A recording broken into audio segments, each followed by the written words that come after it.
We'll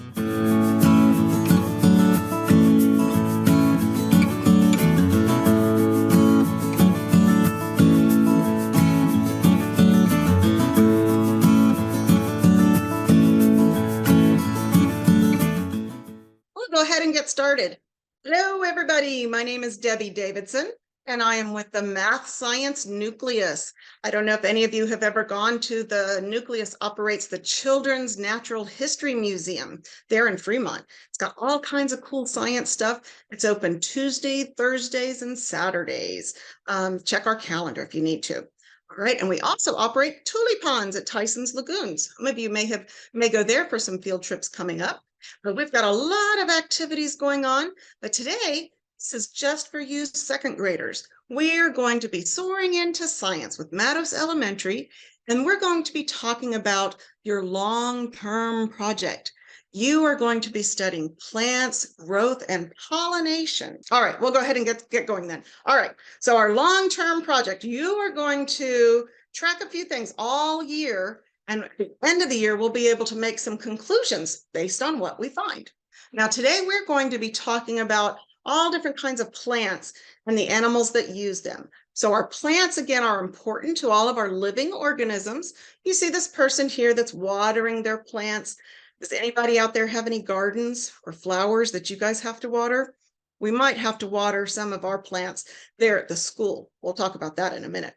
But all of these plants, we're going to talk about how they have roots and shoot systems, and that the plants can grow as long as they have light and water and nutrients.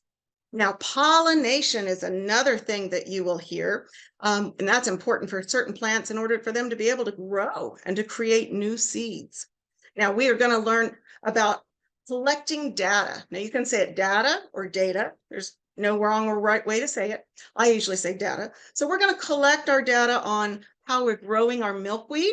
The milkweed is what we want to plant because it grows pretty straight. So hopefully it'll be easy to measure. And we're going to see if that milkweed grows, how it's affected by the different seasons, and see if we can attract any wildlife to our garden, our school garden. All right. Now our plant concepts. Now look at this little creature, little rabbit guy swinging on the swing of a big, giant, strong tree. So some of our plants are very tall and they've got strong limbs that can hold swings like this. And you can climb some of those trees, but not all trees have those strong limbs. Some of them break very easily.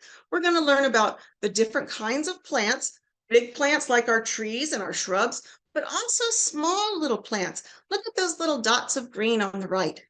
Those little dots. Those are a plant. That is algae. Can you guys say algae? Algae. Okay, so the algae is a little tiny green plant that lives in the water. Always has to be in the water. So it's not real big and strong because it's in that water. But all of these plants, big or small, they all produce oxygen. And we need the oxygen to breathe, right? So these plants are very important to us as well as a lot of these plants do provide food for us as well as other animals. So these are kind of the general ideas that we're going to be learning about. Now look at this funny picture. What is the plant? Now this funny picture shows a big tall tree kind of moving around, dancing. Now our trees do sometimes look like they're dancing if it's super windy. Look at those little flowers. Can our little flowers pick up their roots out of the ground and dance around the tree? Not exactly. Nope. Their roots, they are stuck in the ground. They can't walk around. And that's something that's kind of interesting because the plants can't move. They do have to be able to adapt to their environment that's right around them. Now, if you look at all those plant leaves, put your fingers up like this.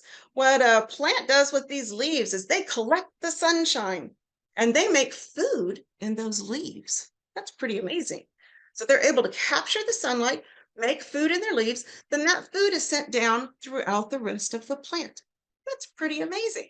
It's called photosynthesis. Can you guys say photosynthesis? Photosynthesis. All right. So again, lots of different types of trees, some big, some small, and they do require water and nutrients to grow. Now, today we are going to be talking about, mainly in the plant kingdom, these flowering plants. See that big iris that's opening up there? That plant is called an angiosperm. Now I have my little red pointer. This over here is the tree of life. So our plants that we're going to be studying are these angiosperms right here. But see, it could also be, we've got ferns, mushroom or fungi. We've got green algae, brown algae. Remember, we saw a picture of that green algae. Now on this tree of life, you are way over here. You are a mammal and you're in the Animalia kingdom. All right, but for our purpose, for our second grade project, we are going to be studying the plant kingdom and those angiosperms. All right, now parts of a land plant. We have everything above the ground. That's going to be called our shoot system. And everything that shoot system is what uses that sunlight. Remember, the leaves are collecting the sunlight to make the food for the plant. Everything below ground, we're going to call our root system. And the roots are responsible for collecting up water and sending it up then to the leaves. And that water is also needed for that photosynthesis.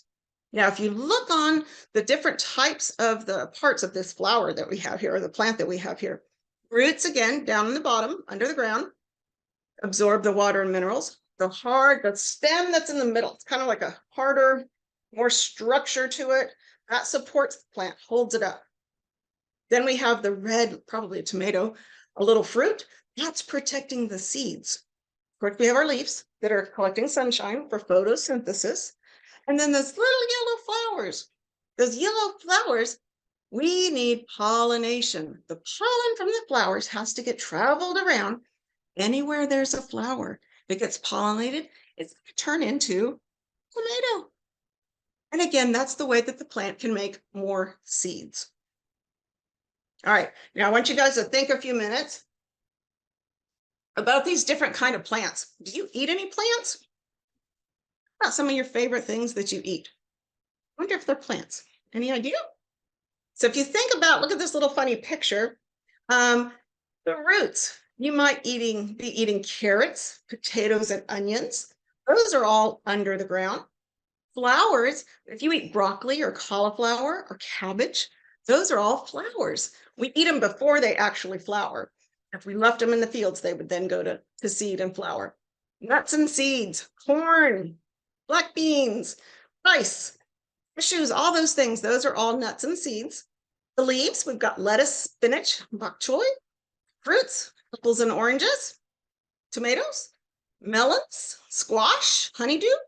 Now I said squash though, because sometimes we'll call those nutritionally, they're vegetables, but botanically, as far as plants go, they are still considered a fruit because they have the seeds hiding inside.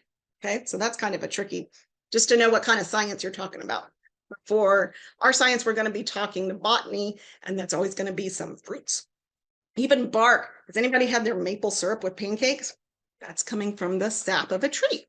Now, the stalks and stems, those are things like celery and asparagus. So for the next few days, I want you to pay attention and see if you can figure out what plants you eat at home. Now, this is my friend's little rabbit that's eating some spinach. Spinach is the leaf of a plant.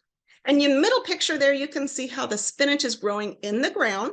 And we actually have to cut or just break off with our fingers those lettuce leaves. And you can see the little rabbit loves the leaves and the stems. They eat everything. Now, I like to eat spinach when it's mixed up in like a spinach dip or even steamed spinach up at the top.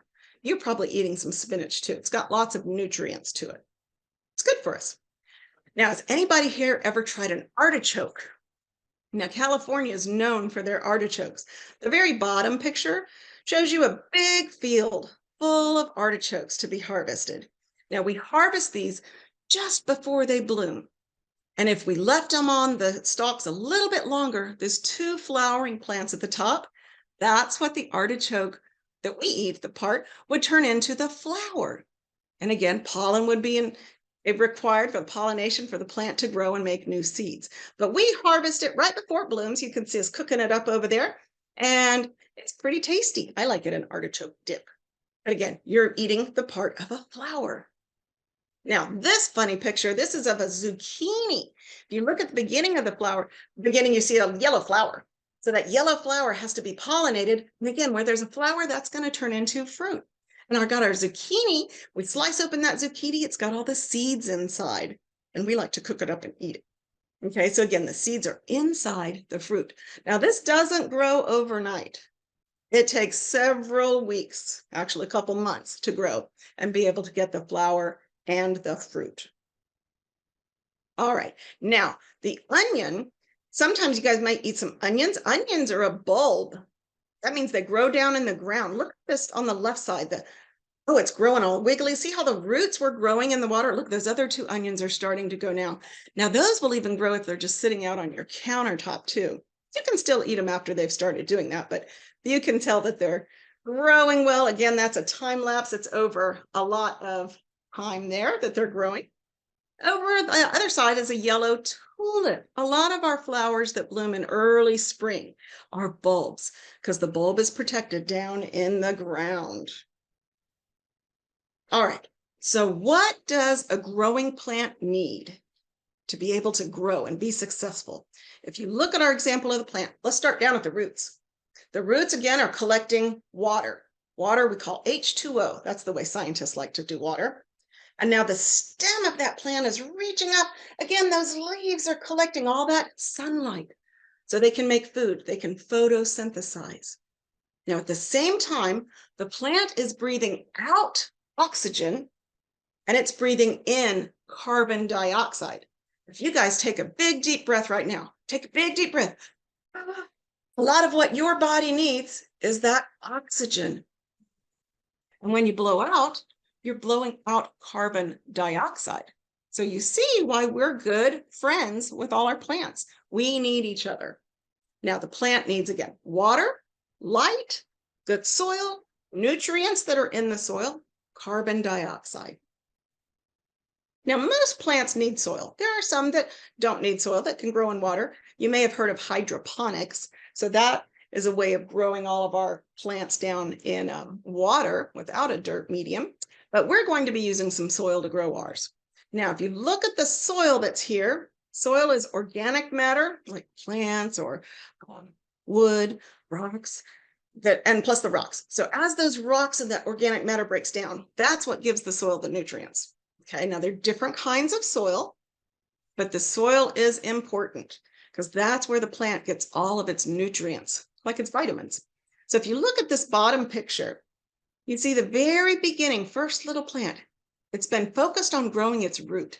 It's just now starting to get its first two leaves out. Those first two leaves we call cotyledons. Now, look at the second picture, the second plant that's growing. See, it's got lots of fibrous roots down there collecting all the water, and it's able to get its leaves. Now, once it finally has its leaves out, it's able to start photosynthesizing, grabbing that sunlight to make its food, and then it really starts to take off growing.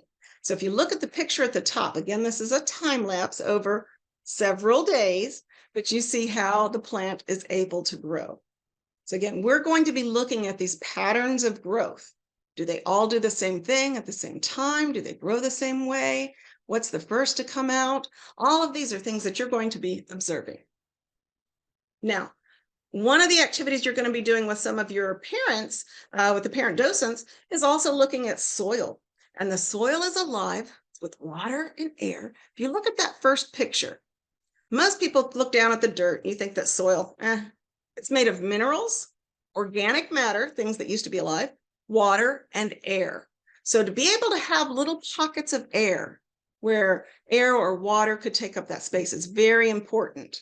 If you look at the picture on the right, if we didn't have room for the air and the organic matter and the water, we wouldn't have any living animals in that. It would just be too compacted. It'd be too dry and rocky and just smushed down.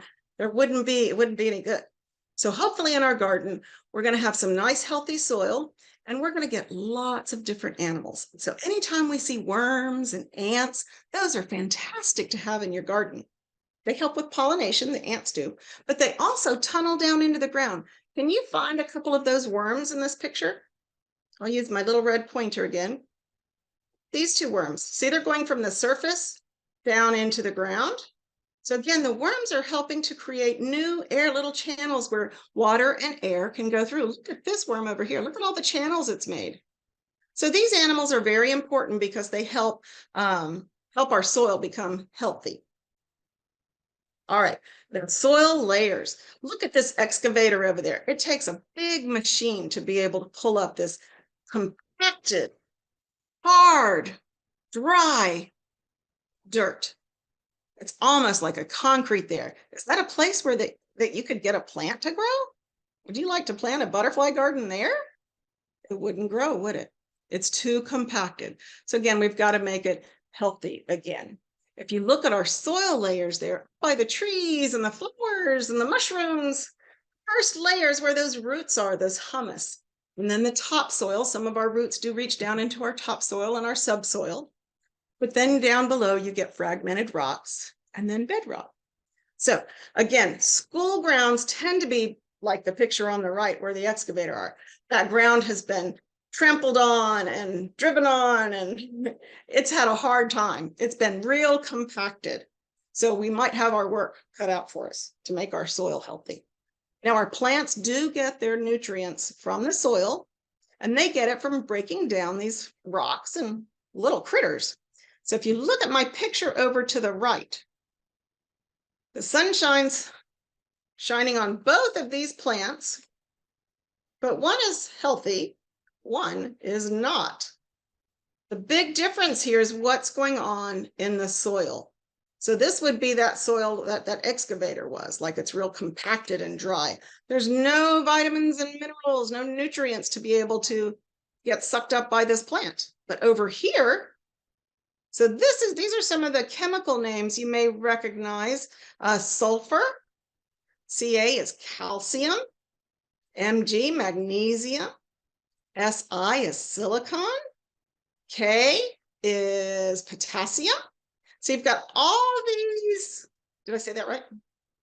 Yeah, potassium and nitrogen and phosphorus. So you've got all these nutrients that are actually in the soil from the rocks and the organic matter that are going to give this plant life.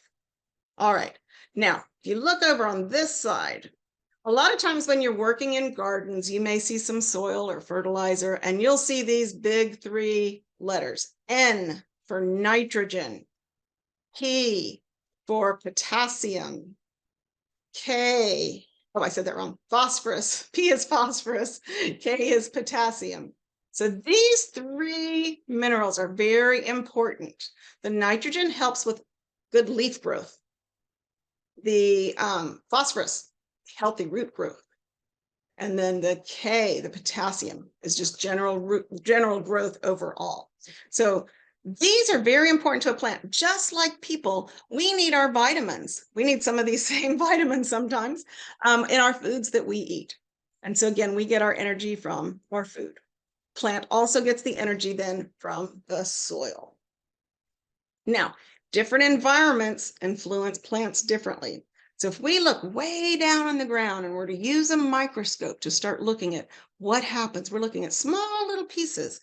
And see, down along this area of this root, we've got this little spore that's able to interact. It touches the plant, and then it starts kind of growing there. We've also got our nutrients and our water.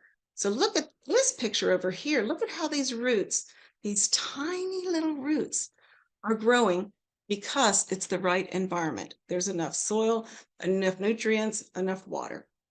At least that's to get the plant started. All right, so how do our animals and our plants work together? Have you ever thought about it? Next time you go out into the playground, look around. Do you have any plants around your schoolyard? What kind of animals do you think would be around? And when you go home, do you've got any plants or around your house? And what kind of animals do you think would be there? We're talking even some of these tiny, small animals, like our ants and our roly-polies and our butterflies. So if we look at this picture, this is a beautiful monarch butterfly. This is our goal in planting the milkweed, that we might get some of these monarchs around. So you can see this little video going. Now this monarch is sitting on this plant, these flowers, so that it can use its long tongue, its proboscis, works like a straw. It can roll out its tongue and it can suck up all of the nectar that's in this plant. So our adult butterflies, they do need the nectar. You hear all the ducks in the background? This is over at Tyson's Lagoon, at Tulipans at Tyson's Lagoon. So we have an acre lake, a couple acres of the lake there, and then there's water plants all around. Now, isn't that butterfly amazing? The colors are fantastic.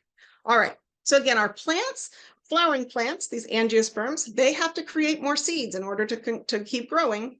And pollen is the part that's needed from two different plants to make those seeds. Remember, plants can't walk around. And remember that plants do need pollinators like this butterfly to be able to reproduce. All right, pollination. Can you guys say pollination? Pollination. It's a special relationship between a plant and a pollinator. Pollinators would be things like bees, wasps, bats, hummingbirds. So lots of different kinds of pollinators. And it's when it's beneficial to both plant and animal. It doesn't hurt the animal or the plant. They both need to exist. Now, our animals like to go to these plants because they get food. So remember, our butterfly was getting the nectar. Look at this little butterfly the bee on the pink flower. Look at him running. He's moving all those parts of the flower around. What is he doing? He might be licking up some of the nectar, but he's also collecting pollen. Now look at the bee at the very bottom of the page over here. Now this little bee is covered in pollen. That's the stuff that the trees and the plants make to make their new seeds. Now look at this bee. You guys see right here on his leg? You see that little yellow pouch? That is a pollen pocket. It's like you guys have pockets in your clothes sometimes. The bee has pockets on his leg. So when he goes to a flower, he finds some pollen, he sticks it down in his pocket. And then he's able to take it back to the hive. But look at all the pollen. He's got it all over him. So he might have to spend some cleanup time cleaning up his antennas and all. But you see where just he landed on this leaf. Look at the pollen that dropped off of him. That's how easy it is for our pollinators to spread the pollen around. Now for this bee, for example, it's going to take this pollen back to its hive, and it's going to pack all of that pollen down into these little circles that they've made, or octagonals that they've made, and they will use that to store and eventually becomes honey, but it's food for the rest of the hive. Now, this is a funny picture because it's a bunch of different animals that are all flying around, but these are all pollinators. Remember, I talked about hummingbirds?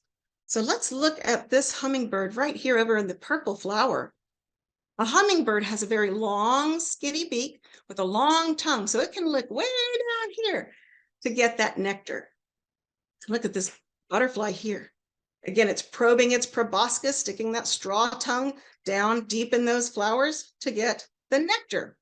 Now this bee here, he might be getting some nectar, but he's focused on the pollen. Same thing with this one. This butterfly over here, oh, look, you can see his proboscis right above my red. You can see his proboscis sticking into the flowers to get the nectar.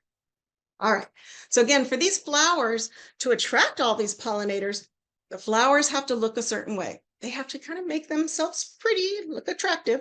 They're only certain colors because these animals that are our pollinators can see certain colors and they become very, very bright to those animals. So again, flowers have to look a certain way.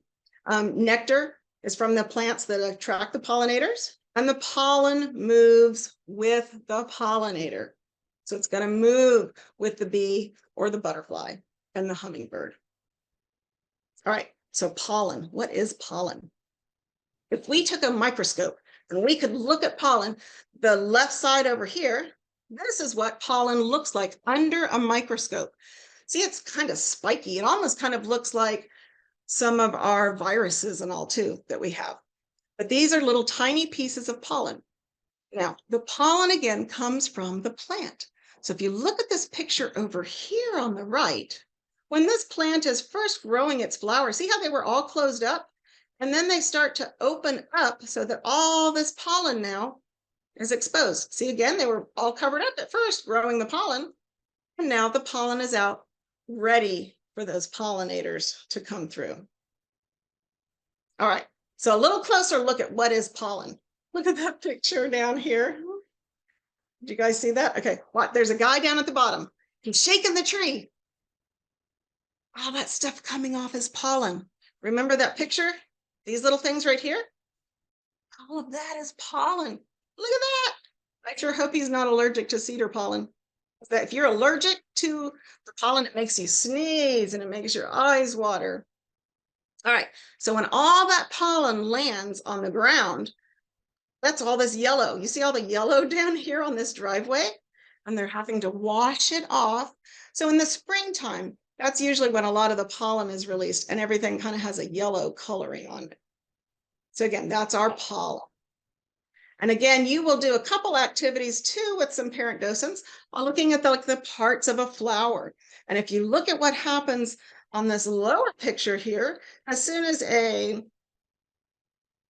we go. Let's see if the pollen comes in. Here we go, and it goes all the way down the tube. And now that flower is going to turn into something that's going to hold seeds. So if it was that yellow flower, it would turn into a tomato or a zucchini, something like that. All right. Now, you are going to eventually create a pollinator garden. So you're going to create a whole garden area that's going to attract as many plants and as many animals as you can with all the different types of plants. If you look at this picture on the right over here, all the different colors, yellow, red, purple, white. You see all these different colors, different types of plants, different sizes. Some are tall, some are small, but that way that gets a lot of diversity. If we have a lot of different kinds of plants, guess what? We get a lot of different kinds of animals. So that's kind of cool. Now, if you look at this big field over here on the left, look at all these purple flowers. So this is a field that's growing these for cut flowers. So you can cut them and put them in a vase and put them in your house. You guys see right here and right here? What are those? Those are some monarch butterflies. Now, again, all the different plants. So we're planting a lot of milkweed because we know the monarchs do like the milkweed. But we're going to eventually plant, again, a pollinator garden that has many different types of plants. So when we're talking about all of these, remember, we're talking about the pollinators is very helpful for getting that flower to be able to go to seed. So if you look at that big giant sunflower, oh, I just saw some ladybugs there too. Now, once that flower is pollinated, all those little pieces in the middle, those turn into sunflower seeds that you can dry and eat.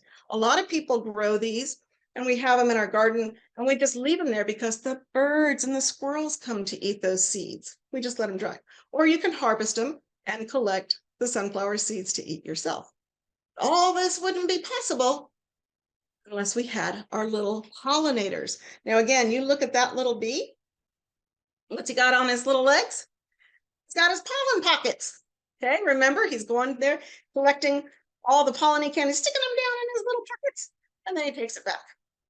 All right, so again, as long as we have extra water too, space to grow, nutrients in the soil, then we're going to have a successful plant. All right. Now, once we have all these plants that are growing and you've got seeds that are developing, there's different ways that plants kind of hold their seeds together and different ways that those plants can then be dispersed or moved out. You guys know this one up here, this top left one. You guys recognize that one? It's fun to pick and then you blow them all off. That is wind dispersal. Wind dispersal. And it was before it was a flower or before it came to seed, it was a flower. Do you remember what color that one was? It was a yellow dandelion, that became these seeds. Oh, look at the bottom, look right underneath it. This is a plant that likes to have its roots drill down into the soil. Look at that, how the whole thing is getting pulled back down into the soil. And look at the top where the bird is.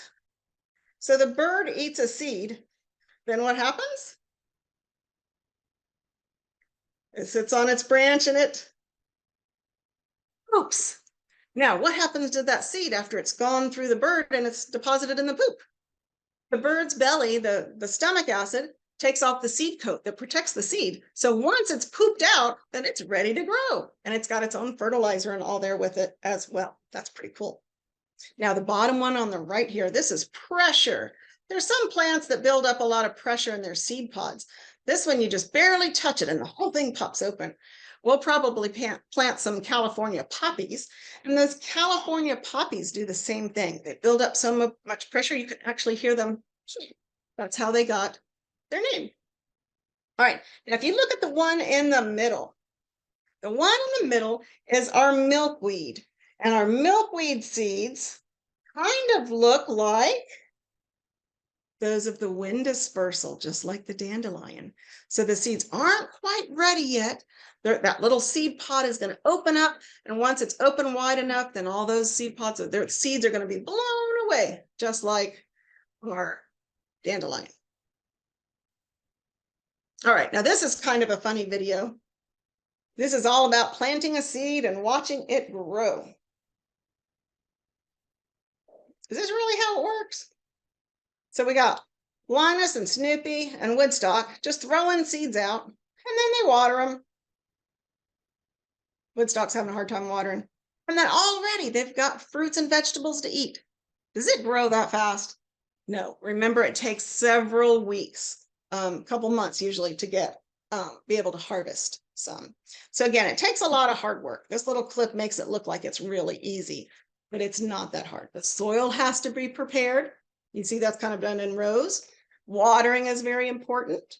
We have to make sure then that once they're planted, that other weeds don't take over, because sometimes those weeds can take over and grow too fast. So we'll have to learn what's the plants that we planted and what's weed.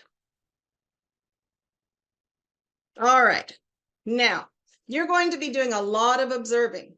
Okay, so look at this clip here and observe, how does a seed grow? What is the first thing that moves? Oh, you got some roots. So down here, these were the kind of the first roots to come up, but they all have a root that goes pretty deep, even before the leaves start coming out. Remember those first two leaves we call the cotyledons? So they're coming up. Oh, now once they reach all the way out of the soil, then they kind of all catch up and seem to be about the same height once they start photosynthesizing. So the leaves grow up, roots grow down. Now here is another picture. We're going to see what happens in this video, how it's moving, how it's growing. Oh, look way down here. You see these roots? Way down here, they've got roots growing. Okay, now they're able to get their stems growing, got more leaves, they're photosynthesizing. So one thing you're going to be doing is observing your plants too, and you're going to be able to measure them, put a number to it. Also other observations like how many leaves it has. Oh, like this one starting, oh, it's so tall it fell over. Now, is it going to keep growing? Yes, look at this one, just added 2 more leaves. Look, it does, it keeps growing up. Now, the plants that we've selected, the milkweed, are going to grow pretty straight. So hopefully we don't have any falling over. Now, look, it's still growing. This is showing you the top since it's up out of the field of view. But you see how it just keeps putting on more and more stem and more leaves. Now, this one, looking at this one, remember that seeds grow into plants. So again, we've got our roots that are growing down, our stems and our leaves are growing up. Now you'll see some of them, they have that little seed coat that kind of protects that seed. They have to get rid of that seed coat.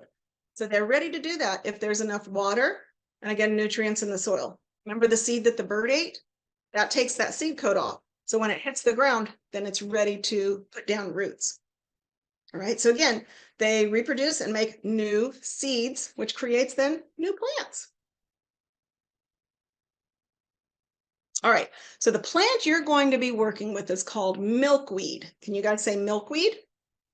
Okay. It is the host plant for monarch butterflies and nectar for other pollinators. So if you look at the picture way over here at the top, where my red cursor is, you see that white sappy stuff? If you break a stem or pull a leaf off of a milkweed plant, this white milky latex comes out. Now, it doesn't hurt us, but that white milky latex is doesn't taste good to a lot of animals. But the caterpillars, the monarch caterpillar, if they eat this, they thrive. It makes them taste bad for other birds. So that's a pretty good way to not get eaten, right? Not be for lunch, is if you taste bad. So our milkweed does play a very important role. This is a type of milkweed called a showy milkweed, has real big leaves. This one over here with the purple and the red and the yellow and the orange, that's a tropical milkweed. And we've also got a narrow leaf milkweed. Now on this narrow leaf milkweed, you'll see there's right here, there's a milkweed beetle. So let me play this for you. This is the narrow leaf milkweed, and you can see the petals are pointing up and down, allowing for maximum use by the beetles and any other animal that would be feeding on the pollen or the nectar. So that's pretty cool. Look at those flowers. Nature made that. Look at how the parts of the petals go up and other petals go down. That's pretty amazing. So you may grow your milkweed and even get to attract some of these milkweed beetles. They're not going to hurt you. You can hold them. They're, again, busy feeding off of aphids and all that are on our milkweed plants. Okay, so here's our monarchs and our milkweed. Again, looking at this monarch butterfly, coloring is what's unique. You see the two big antennae. And the butterflies tend to rest with their wings up during the day. Moths rest during the day with their wings out flat. All right, so I think Dr. Joyce has a little something to tell us about this butterfly. This is a male monarch. You can see that it has these dots. You can see they have a little relief to them. Those are where they have pheromones to attract the female. So this is a male. All right, and again, during the day, it's going to rest when it has its wings folded up like that. All right, so butterflies fly during the day. Moths tend to fly at night. But with this monarch butterfly, again, because it's around the milkweed as a caterpillar and all, it doesn't taste good to birds either. So again, pretty good trick from using the milkweed. Now, if you look right over here, you see this color pattern. Look at this color pattern. Look at these two big antennae there, two big antennas there. And look at their little Velcro leggies there. This is a caterpillar for the monarch. It does have 6 true legs. These are just kind of little Velcro legs. But look at this coloring. So that coloring tells a bird, you don't taste good. I'm not good on the menu. Okay, so get to know those colors. Because again, we're planting our milkweed in hopes of attracting our butterflies. Our butterflies are going to lay eggs underneath on the leaf side, underneath side of the leaf. And then you tend to and just lay one little egg at a time. And that egg's going to hatch out, be a little caterpillar. Guess what?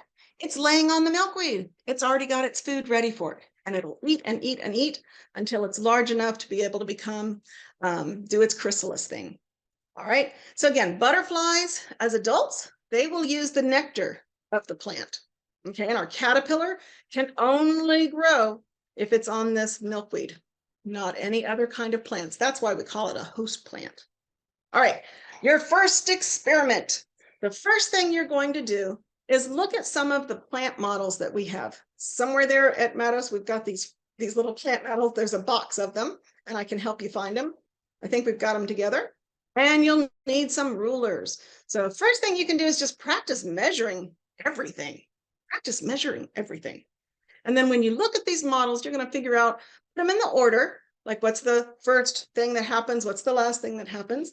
And then you're going to use your ruler, just like we have it behind here. You put it behind the plant, and then you're going to record. Here's the part where you get to record. You can draw a picture of the plant, and then you're going to measure and record the height. Okay, so here's the bean. This is the bean. Does it have any height? Not yet, because we're only measuring from the ground. Once it starts popping out of the ground, then that's what we're going to measure. All right, and you've got a sheet that you're going to put information on. Okay, and we're going to keep track of all this stuff in our little booklet. All right, so again, the plants that you're going to use are called this balloon milkweed. And to get ready for our growth experiment, we've got a few plants. I don't know that we're going to bring them all the way over until we figure out all of our water there. But I'll get to that in just a second. So this is a little bit about the balloon milkweed. We're now looking at a balloon milkweed. Notice that Art is holding them and it looks like hairy structures. Is this hard or is that like a balloon? Art, let's squeeze it. Whoa, what's inside of it? Now, before, remember, we saw Seeds. the seeds. Great. When they're ready, they pop open on their own. And again, those dried seeds start to blow around. So this milkweed plant grows pretty straight. So I hope it's going to be easy for us to measure. All right. So part of what we're going to do is transplant a small little milkweed that's already been growing into a 5-gallon container. And we're going to watch Art do this, but this is also what you are going to be doing because it's kind of showing you how to do it. Art will be transplanting a African or balloon milkweed. Oh, hold on. Let me do it again. Art will be There we go. transplanting a African or balloon milkweed. First, he has to dig a hole in the 5-gallon container, which will be the home of the milkweed for about 3 months. Okay, so as he's digging the hole, notice how he has to make it pretty large to get that plant in there. So then as he gets the hole bigger, and he could do that as we go along, he's going to pick up the milkweed. And I'm going to go back so you can see the milkweed. And notice he's got it in a little container, a 4x4 container. Notice how he's squeezing. He wants to be real gentle with the roots. So then he'll do it over the hole that he made and try to get it all in there. Sometimes you can't, so you have to use your hands or the trowel and try to take it out. And like I said, be real careful with the roots. Now it's popping out. And then he'll be putting it in. There he goes. Okay, then we'll put it in the hole. And then we'll use your hands to push it down. You want to make sure it has a good home and the roots are set. And then what's the last thing that you would do here is that you would have to give it a little water. Because remember, plants need soil and water in order to grow. Then you'll be all ready to start measuring it. Now make sure that you don't put too much water, make it go slow, and then it's ready for you to measure. All right, so notice he kind of put the water around the edges. He didn't have it on super hard either. If you had water on super hard, a lot of water coming out at once, it would kind of just bowl your little plant right over, right? It would take it out of its planting. Now this little picture up here is just showing you exactly how Art took the plant out when it was transporting. See how you do your fingers around the stem? So that way it doesn't get squished. Okay, so we have this milkweed that's already been growing. I think once we figure out how the water situation out there, we will bring those out and you guys can get started, or they may already be there. I'll have to check.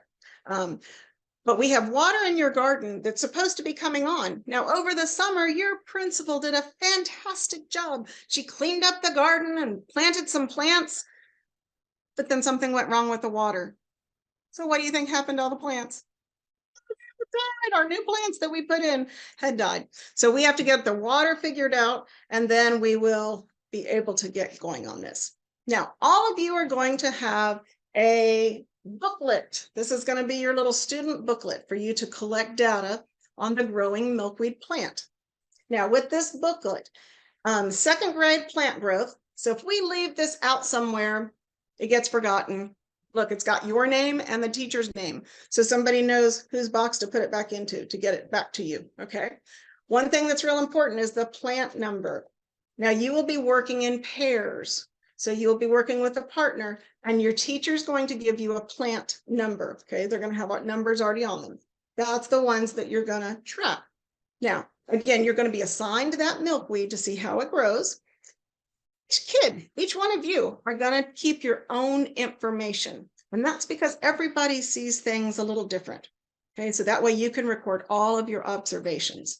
Now we're going to record the height, other things like the number of leaves, if we see any bugs, if it got knocked over, things like that. But we're going to take all of our data, our height numbers, and we're going to plot it on a graph. And over time, we're going to see if that plant grows. All right, so when you open up your booklet, you will have these little sheets. Again, everyone needs to record this information each time you guys go out and measure. I think we should have at least 10 or 12 measurements if we did like once a week or so, but we need to have as many measurements as we can. So if you find that it's easy to get out there and measure yours, then do it.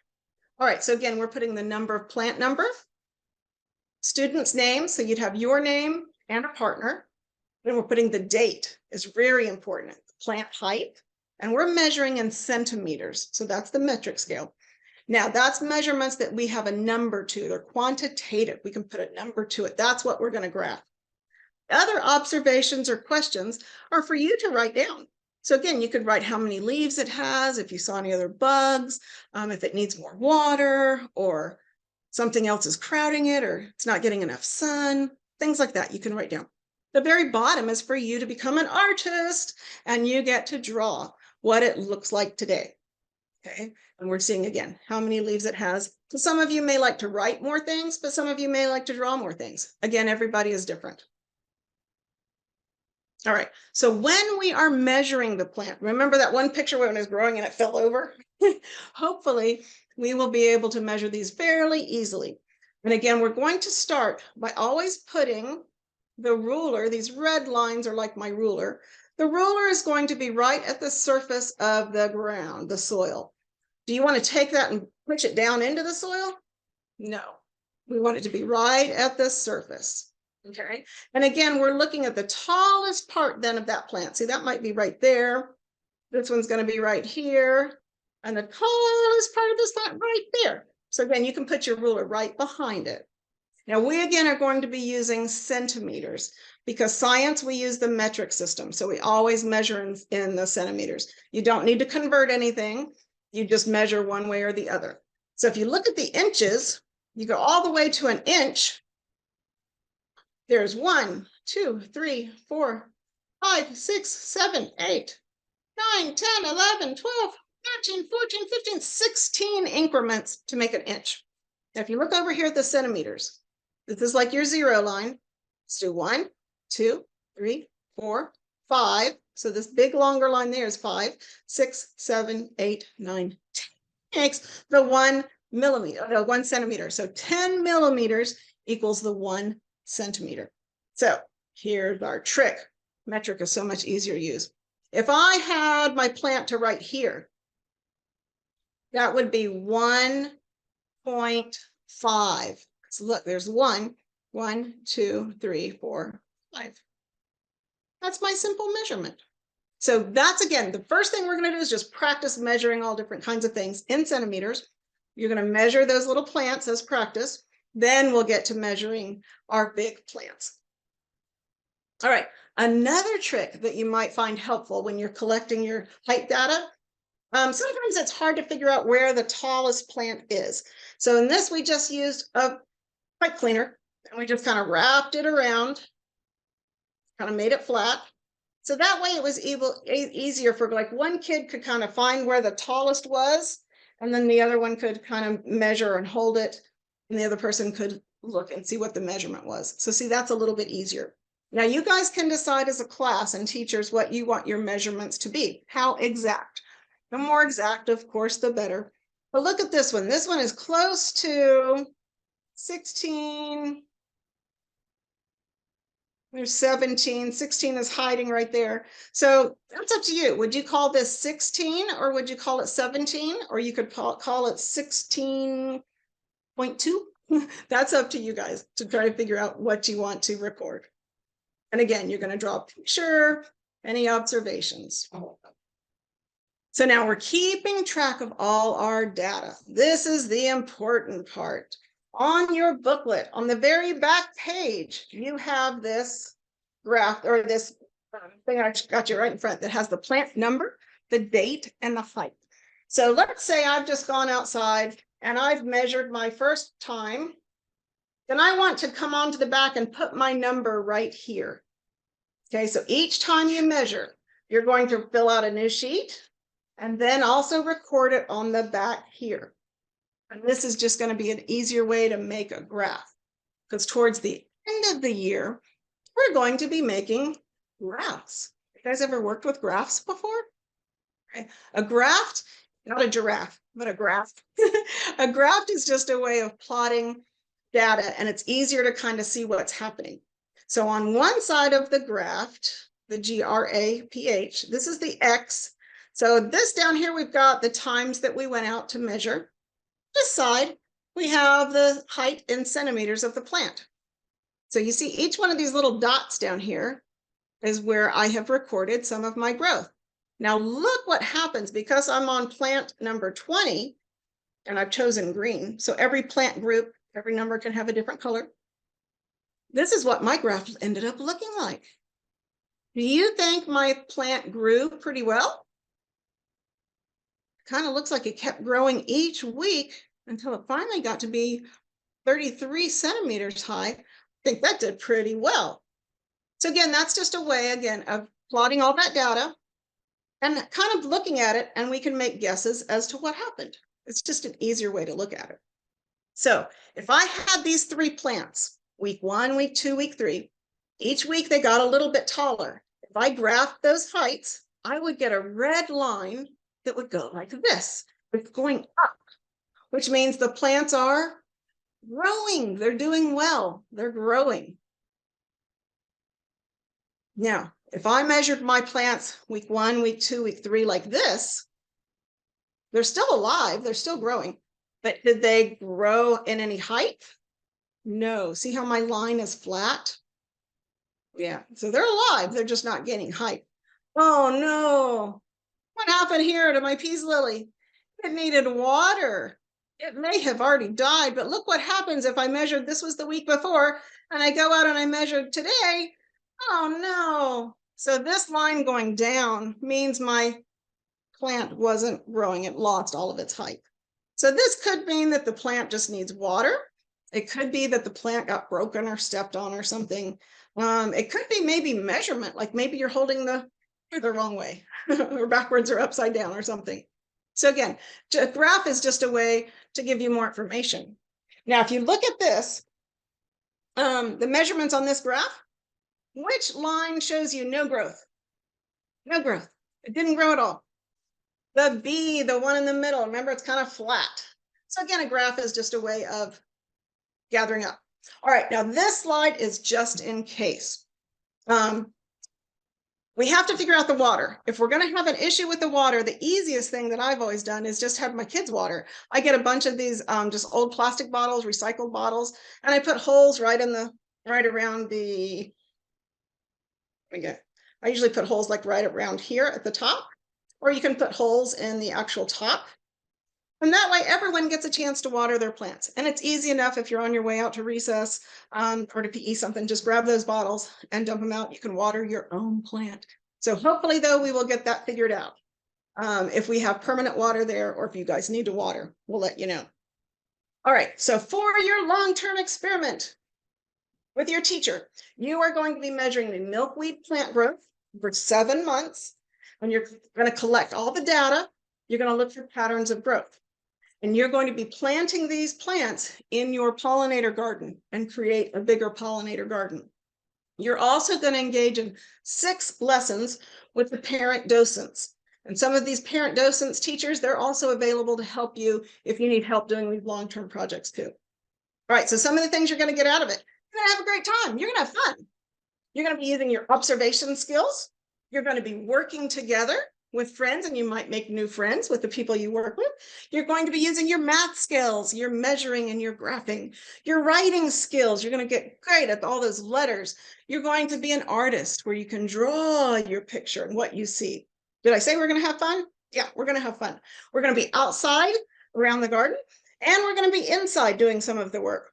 We're going to get your hands dirty, your hands bit in the dirt when you're planting. We're going to use all kinds of scientific equipment, things like hand lenses, all kinds of stuff. We're going to be planting our plants. We're going to be planning a garden. We're going to come up with all kinds of fantastic ideas. You're going to discover new things. And we're going to explore the things that we see, that we hear, we feel. You're going to have a great experience. So I hope you guys will all have fun doing it. At the end of this long term, teachers, we are going to put up a big grid that'll have maybe all of your classes on there. We'll be able to, parents can walk down, we can see all the work, we can look at our books, and we can see all the data that we've collected and the information you observed, and it's going to be great. All right, so again, I'll be around to help if we need it. Let me see if I can get us out of here now.